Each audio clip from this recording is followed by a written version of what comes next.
Hello welcome guys, आप लोगों का बहुत बहुत स्वागत है सोलो लेमनी के एक न्यू एपिसोड में, एपिसोड नंबर 5। बिना देरी करते हुए हम लोग स्टार्ट करते हैं।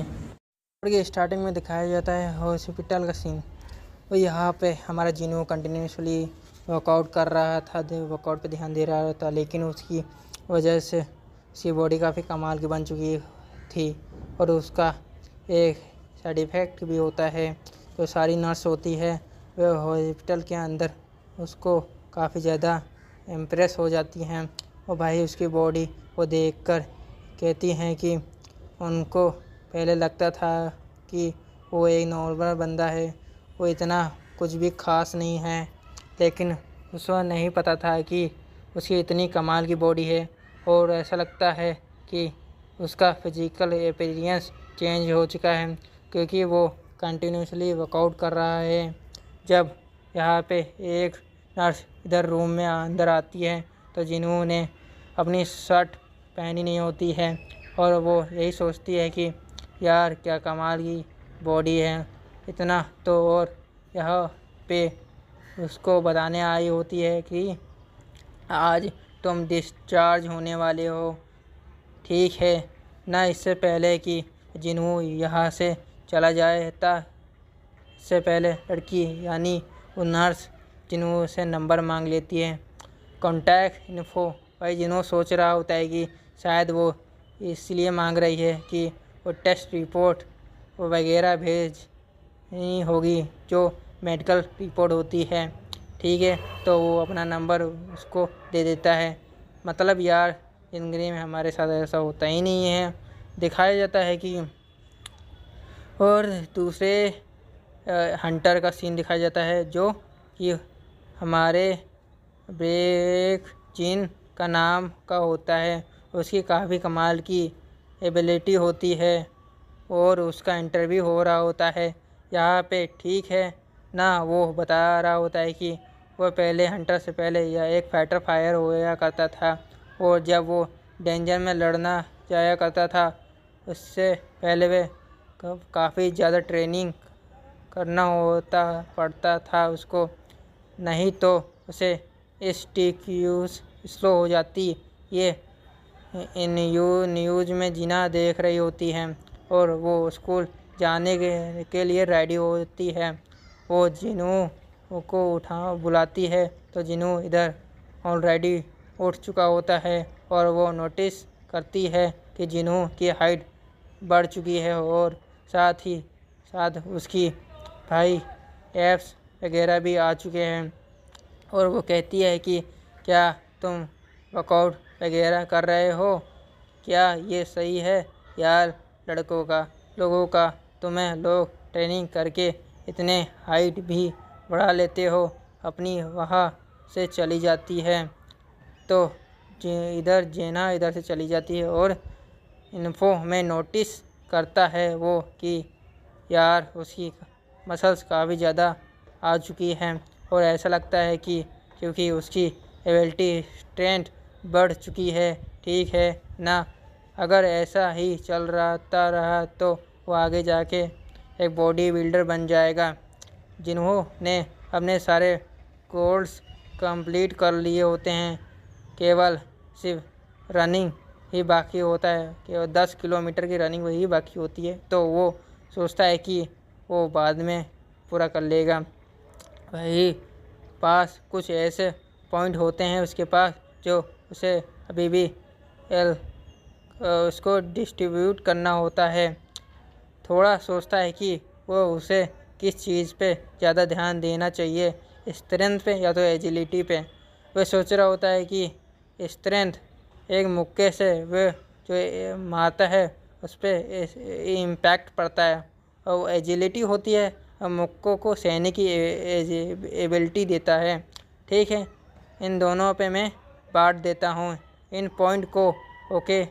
तभी उसको लैंडलॉर्ड का फ़ोन आता है रेट के लिए। उसने काफ़ी समय से रेट भरा नहीं होता है, और वो इतने समय से फ़ोन भी नहीं उठा रहा होता है क्योंकि वो हॉस्पिटल में होता है। लेकिन एक तो बात है कि जिन वो नोटिस करता है कि वो अब पहले से ही ताकतवर बन चुका है, और जहाँ पे वो पहले किसी भी गॉब्लिन को नहीं हरा पाता था, अब वो आसानी से गॉब्लिन को हरा देता है। वो रेंट भरना कोई बड़ी बात नहीं होती है। तो इधर वो यही सोचता है कि उसे एक हायर लेवल के गेट में अंदर जाना पड़ेगा अगर वो ज़्यादा पैसा कमाना चाहता है। तो अब क्योंकि भाई री अवेकनिंग के बाद नॉर्मल सा कॉन्सेप्ट नहीं है, ये काफ़ी ज़्यादा रेयर चीज़ है। तो भाई अभी तो उसको एक रैंक मिल ही गई है, तो कि ये रैंक होती है, तो इतनी आसानी से बड़े वाले गेट में जाना आसान नहीं है। उसके लिए उसे कुछ कॉन्टैक्ट की ज़रूरत पड़ेगी, लेकिन वो ज़्यादा भी ओपनिंग से बता नहीं सकता कि वो मतलब ये इतना ईजी भी नहीं होता है कि कोई भी इंसान अपनी मर्ज़ी से अपने आप को लेवल अप कर ले। ये काफ़ी ज़्यादा रेयर चीज़ है, सिर्फ तो वही कर सकते हैं ऐसा जिनके पास सिस्टम होता है। दिखाया जाता है जिनको री अवेकनिंग मिल चुकी होती है। ठीक है, अब हम बताते हैं आगे के बारे में, जहाँ पे दिखाया जाता है कि जिन्हों के गोल कंप्लीट हो गए होते हैं, इसकी वजह से उसको full recovery ability point plus थी और रैंडम लूट बॉक्स भी मिले होते हैं। रिकॉर्ड के तौर पर यहाँ पे आ जाता है और मिलता है एक हंटर ग्रुप से, और जिसका लीडर होता है योंग डोंग। जो आप क्योंकि जिन्हों एक ई रैंक का हंटर है, तो भाई उसका ज़्यादा कुछ काम नहीं होता है, भी वो गेट के अंदर जाते हैं। ये लोग भले ही उसे थोड़ा बहुत मजाक भी उड़ाते हैं जिन्हों का कि भाई ये बंदा तो वही है कि वीक हंटर के इन द मैन काइंड के नाम से जाना जाता है। ये लोग टोंग सुक कहता है कि हमारे मेंबर के लिए मुझे माफ़ कर देना। देखो, इस गेट में जाने के लिए तकरीबन आधे मेंबर सिराइन के होने चाहिए, आधे तो टोटल 8 मेंबर की ज़रूरत होती है, इसलिए हमने तुम्हें यहाँ पे बुलाया है। तुम्हें लड़ने की ज़रूरत नहीं है, हमारे जानते ही कि तुम एक ई रैंक के हंटर हो। तुम बस हमारा सामान उठा लेना और कोई ज़रूरत नहीं है कि ठीक है ना। तो जिन वो पूछता है कि तुम्हें बिना हिलर के अंदर जाना नहीं चाहिए। डोंग सू कहता है कि हाँ, प्राइवेट टीम है तो उन्हें अफोर्ड करना हमारे लिए बहुत ही मुश्किल होता है, तो मैं अफोर्ड नहीं कर सकता, तो हम खुद मैनेज कर लेते हैं, चिंता मत करना, कोई चिंता करने की बात नहीं है। ठीक है। तो जिन्हों मन में सोचता है कि भाई ये बंदे ताकतवर है, तो लेकिन बिना हीलर के अंदर जाना थोड़ा बहुत ख़तरनाक हो सकता है। तो डोंगसुक कहता है जिन्हों को एक कॉन्ट्रैक्ट साइन करने के लिए कहता है कि भाई अगर अंदर जिन्हों को कुछ भी होता है वो उसकी रिस्पॉन्सिबिलिटी को नहीं लेगा। तो यार, इस कॉन्ट्रैक्ट में लिखा गया है कि जिन्हों को 2 मिलियन यान तो मिलेंगे, लेकिन उसके अलावा जो टेंजन के अंदर 20 के वो मारने से जेम्स मिलेंगे, उसको इनमें से कोई भी हिस्सा नहीं मिलेगा और सिर्फ 7 ही हिस्से होंगे और जिन्हों को कुछ भी नहीं मिलता। ठीक है। और जिन को इन लोगों को देखकर ही बहुत गड़बड़ ही महसूस होने लगता है, लेकिन वो शुरुआत में इनको कुछ भी नहीं कहता है, अवॉइड करता है। तभी यहाँ पे एक और नया बंदा आ जाता है जिसका नाम होता है यूजिन, और वो भी इन लोगों की टीम का एक मेंबर ही होता है और एक ही डी रैंक का हंटर होता है। यह सिर्फ 21 साल का होता है, लेकिन इसको जो आर्मर होता है, तलवार होती है, ये काफ़ी ज़्यादा हाई रैंक की होती है। जो जिन्हों से देखता है समझ जाता है कि ज़रूर ये माँ बाप का बहुत इसके ज़्यादा रिच होंगे, वजह से इसके पास ये आसानी से मिल जाती हैं इसको चीज़ें। ठीक है। इस गेट का साइज़ काफ़ी ज़्यादा बड़ा होता है और ये लोग पहले देख के सोचते हैं कि यार ये गेट इतना ज़्यादा बड़ा है तो ये कई हाई रैंक का गेट तो नहीं। डोंग सुक बताता है कि चिंता वाली कोई बात नहीं, ये एक सी रैंक का गेट है, क्योंकि इन्वेस्टिगेशन ने यहाँ पे 2 बार ओके कंफर्म किया है। जो जिन वो कहता है कि बी गेट के साइड में पता नहीं चलता कि वो रैंक बल्कि एसोसिएशन इसका पता लगाती है, डिसाइड करती है कि वे कौन सी रैंक का गेट है। ठीक है, तो जिन्हों कहता है कि यार तुम्हें तो काफ़ी ज़्यादा नॉलेज है। जिन्हा कहता है कि वाह हाँ, क्योंकि मैं काफ़ी समय तक हंटर गिरी का काम किया है मैंने। लेकिन वो यहाँ पे मन में कहता है कि ये पहली बार है जब मैं एक सी रैंक के गिल्ड के अंदर जा रहा हूँ। ठीक है ना, लोग जब यहाँ पे अंदर आते हैं कि काफ़ी अंधेरा होता है और ये लोग लाइट वगैरह ऑन कर लेते हैं। जिन्हों कहता है कि यह इस अंधेरे को देखकर मुझे लगता है पुरानी चीज़ों को याद आती है चुकी है मुझे, जो काफ़ी ज़्यादा ख़तरनाक डेंजर थी। यहाँ पे लूमिनर स्टोन भी नहीं होता है। जो जिन्हों पूछता है कि ये लूमिनर स्टोन क्या होता है, जिन्हों बताता है लूमिनर स्टोन ये होता है कि जिन्हों ये चमकने वाला एक स्टोन होता है जिससे कि किसी भी गुफा और डेंजन के अंदर ये अंधेरे में लगा होता है कि जिसकी वजह से इसमें रोशनी होती है। जो जिन्हों कहता है कि अच्छा, तो एक तो हो गए मैजिकल जेम्स जो मैजिकल बीस्ट को मारने से मिलता है, दूसरा हो गया क्रिस्टल जो डेंजन के अंदर मिलता है, तीसरा हो गया लूमिनर स्टोन जो गुफा और को रोशनी देता है। इतना मुश्किल क्यों है, ये कंफ्यूजिंग क्यों है ना। तो जिन्हों कहता है कि हाँ, यहाँ पे दिखाया जाता है काफ़ी अंदर तक आ गए होते हैं और इनको एक भी मैजिकल बीस्ट नहीं मिला होता है। ये लोग जब यहाँ पे बीच में पहुँचे होते हैं तो काफ़ी सारे टनल्स होते हैं इधर और कुछ चलने की आवाज़ आने लगती है। तो जिन वो यहाँ पे दिमाग चलाने लगता है, शुरू कर देता है। वो सोचता है कि ऐसा कौन सा बीस्ट है जो कि अंधेरे में रहता है और एक साथ हमला करते हैं। तो भाई वो समझ जाता है कि ये इंसेक्ट टाइप का बीस्ट है।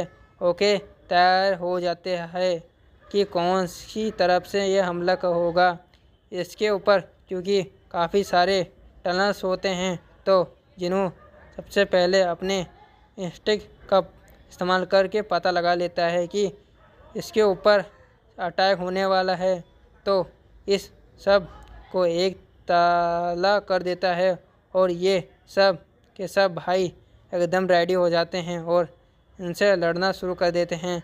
यहाँ पे जिन्हों और जिन्हों दोनों के दोनों पीछे ही होते हैं। इन दोनों को पीछे ही रखा जाता है और ये सारे के सारे हंटर लड़ना रहे होते हैं। इन सब से ठीक है ना। जिन वो मन में सोच रहा होता है कि भले ही इनके पास हिलर नहीं है लेकिन इनका कोऑर्डिनेशन काफ़ी ज़्यादा कमाल का है। जिनको देख के ऐसा लगता है कि ये काफ़ी समय से एक साथ में काम कर रहे हैं, बात कर रहता है। अगर जिन्हों की उसके पास तो कोई भी स्किल नहीं है लेकिन उसके पास कमाल के हथियार हैं जिस वजह से वो आसानी से लड़ पा रहा है। यहाँ पे इन सब के साथ एंड को हरा देते हैं और डोंग सुख इधर जिन्हों के पास आके उसका शुक्रिया अदा करता है कि उसको काफ़ी अच्छे से दिमाग चलाया और वो पूछता है कि तुम्हें पता कैसे चला कि हमारे ऊपर हमला होने वाला है। जो जिन्हों कहता है कि बस अंदाज़ा है। डोंग सु कहता है कि क्या बात है, तुम्हें अंदाज़ों ने आज हमारी जान बचा ली कि इन ऑर्डर्स के ऊपर तलवार से हमला नहीं हो रखा है। इसके अलावा ऐसा लग रहा है कि इनके ऊपर अलग तरीके से हमला हुआ है, ये पहले से ही घायल थे। तो ऐसा लगता है कि यहाँ पे एक बॉस मास्टर है और उसके भी इनको लड़ना होगा। ठीक है, बस इनको सावधान रहना होगा। वही दूसरी ओर हमें एक जिम का सीन दिखाया जाता है और यहाँ पे एक्सरसाइज हो रही होती है। एकदम से भूकंप टाइप आ जाता है। तो पता चलता है कि भाई, एक बंदा पूछता है ये क्या हो रहा है। भाई बोलता है कि ये तो हमेशा ही ऐसा चलता रहता है ये सब। बोलता है कि क्या, तो दूसरा बंदा कहता है कि चिंता मत करो, ये सब रोज का है हमारा, हम लोगों का। नीचे हमें दिखाया जाता है कि वही हंटर होता है कि गिल्ड मास्टर, जो कि अपनी ट्रेनिंग कर रहा होता है। और भाई वो एक ही मुक्के से एक बड़े चट्टान को चीर के टुकड़ों में बांट देता है। मतलब इस पैक्ट का जो इम्पैक्ट होता है वह तगड़ा पड़ा होता है, जो सच में खतरनाक होता है एक हिट में, वो भी भाई पूरी। और हमें दूसरी ओर हमें दिखाया जाता है डेंजन का सीन। यहाँ पे डेंजन में काफ़ी ज़्यादा लेकिन बहुत ज़्यादा खाली होती है। डेंजन बड़ी भी होती है ना। एक भी मैजिकल बेस्ट इनको इतनी देर से नहीं मिला होता है। यहाँ पे जिन्हों बार बार जिन्हों से पूछ रहा होता है कि है यार, सामान काफ़ी ज़्यादा भारी लग रहा है यार, तुम्हें कोई प्रॉब्लम तो नहीं, इतनी देर में तुम चल रहे हो। तो जिन वो कहता है कि देखो कोई बात नहीं, वैसे भी मुझे लड़ाई नहीं करनी पड़ रही है, तो बिना किसी मेहनत के पैसे मिलेंगे, जितना चिंता वाली कोई बात नहीं है। तो वो मन में कहता है कि हाँ, चिंता वाली तो बात नहीं है, लेकिन कुछ ज़्यादा ही अच्छा लग रहा है ये सब। कुछ गड़बड़ लग रहा है मुझे तो मेरे को, लेकिन समझ में नहीं आ रहा है क्या। तो ये वो याद करता है कि मिस्टर सांग ने बोला होता है कि वो हमें बाद में बताया जाता है कि थोड़ी देर में हम बताएंगे, ठीक है। जिसके बाद जो जितनी भी एंट मिली होती हैं, इनकी मरी हुई लाशें मिली होती हैं, उससे पहले इसकी भी मर चुकी होती हैं। समझ में आता है कि आसपास कोई बॉस मोस्टर है। या जब आगे बढ़ते हैं, लाइट जलाते हैं, इधर काफ़ी सारे टाइप होते हैं, सारे जले टाइप के होते हैं, या इनको काट काट के आगे बढ़ होते हैं। इधर भाई इतने सारे माने स्टोन होते हैं, ये मिलियंस में होते हैं। वे लोग हैरान हो जाते हैं। अब लोग करोड़पति ही बन चुके होते हैं। वे लोग सोच रहे होते हैं, खुश हो रहे होते हैं मन ही मन। उनको देख के काफ़ी ज़्यादा कमाल का जय महसूस हो रहा होता है। ऐसा लग रहा होता है उनका कमाल का जैकपॉट ही लग चुका है। इन लोगों का ठिकाना नहीं रहता खुशी का, ठीक है। डिसाइड करते हैं कि ये अपने सातों हिस्सों को बांट लेंगे। इनकी चांदी ही चांदी हो चुकी है, लेकिन जिन्हों यहाँ पे काफ़ी दिल का अच्छा होता है, वो जिन्हों का कॉन्ट्रैक्ट देखता है और वो कहता है कि हे डोंग सुक, कॉन्ट्रैक्ट में लिखा हुआ है कि जो क्रिस्टल हमें बीच में मिलेंगे उसका तुम को भी हिस्सा नहीं दोगे, लेकिन जो माना क्रिस्टल मिलेंगे उसका तो हमें 18वां हिस्सा करना होगा तुमको। डोंगसू कहता है, अरे हाँ, वो तो बात है, सही है, चलो ठीक है, चिंता मत करो, कोई बात नहीं, हम सबको एक एक बार हिस्सा मिलेगा। लेकिन उससे पहले हमें डेंजन के बॉस को निपटाना होगा। तो यहाँ पे एक बहुत बड़ा स्पाइडर वाला मॉन्स्टर होता है, लेकिन वो अभी भी सो रहा होता है। तो को देखकर ज़्यादा टेंशन में नहीं लेते हैं लोग कि इनको जल्द से जल्द क्रिस्टल को माइन करना होगा और जल्द से जल्द इसको निकालना होगा, ठीक है। तो ये लोग अपना कुछ सामान नहीं लाए होते हैं। भाई इन्होंने सोचा नहीं होता है कि इतने सारे क्रिस्टल होंगे यहाँ पे। उस हिसाब से हथियार नहीं लेंगे और या लेने जा रहे होते, वापस हथियार लेने जाने होते हैं। डोंगसू कहता है कि चिंता मत करो, तुम दोनों यहाँ पे रुको, ऐसे भी ये सो रहा है, वो तुम को कुछ नहीं करेगा, ठीक है। ऐसे ही मेरे को अपनी टीम से कुछ बात करनी है।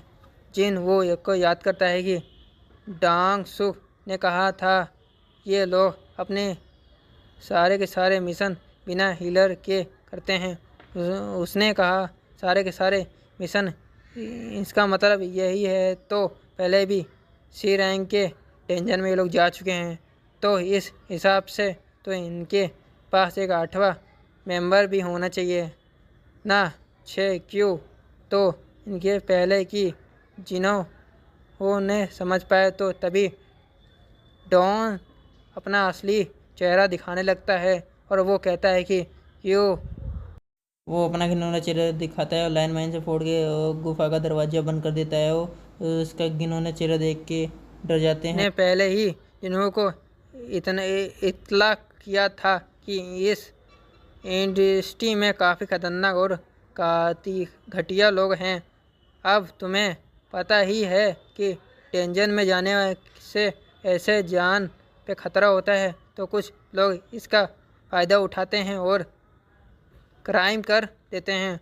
उन्हें पता नहीं होता है कि वो कभी भी पकड़े नहीं जाएंगे, क्योंकि वो डेंजर के अंदर कोई सिक्योरिटी या तो नहीं होती है, ना ही कोई चिंता या तो कोई भी इंसान इसका वो होता है एविडेंस बनने का। कोई अक्सर ऐसा होता ही नहीं है कि वो कमज़ोर लोगों को पीछे छोड़ देते हैं और दुश्मन के पास या फिर उसको हमेशा के लिए छोड़ देते हैं। जैसे कि एक छिपकली अपनी पूंछ को छोड़ देती है पीछे, वैसे ही लोग छोड़ देते हैं। यार मुझे यकीन नहीं होता है कि वो माना क्रिस्टल के लिए हमको मारने के लिए भी तैयार हैं। काश मैं उस कॉन्ट्रैक्ट की बात से उसे नहीं करता। ऐसा नहीं होता तो ये जिन वो मन में सोचता है कि ऐसा वो बस इंतज़ार कर रहे थे कि हम कुछ गलत मूव करें और वो हमारे ऊपर हमला कर दें। वो हमें जान से मारने के लिए एक कदम तैयार थे हमेशा। तो यार जिन्होंने यह पहले नोटिस कर लिया था, और इसके पूरा क्या होगा, इससे बुरा क्या होगा भाई। बॉस की जाग चुका है यहाँ पे। स्पाइडर ओके दिखाया जाता है कि वह खड़ा भी हो जाता है और जिन्हों कहता है कि जिन्हों से तुम मेरे पीछे आ जाओ, तुम्हें बचाऊंगा मैं।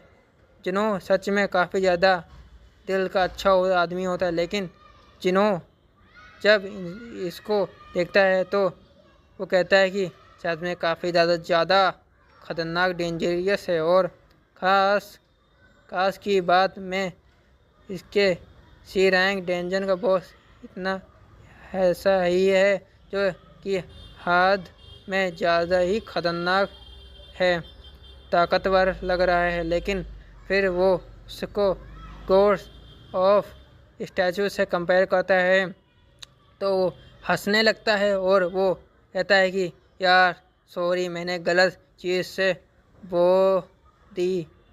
मैं पहले सारे शब्द वापस लेता हूँ। तो आगे बढ़ता है कि इससे लड़ने के लिए और कहता है कि जिन वो पीछे हट जाओ और मैं संभाल लूँगा।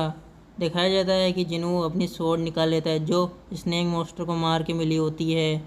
दिखाते हैं इस मॉन्स्टर को वे मार देगा। दिखाया जाता है जो एक्शन होगा अगले एपिसोड में दिखाएंगे हम लोग। सी यू टाटा बाय बाय। अगले एपिसोड में आपसे मिलेंगे।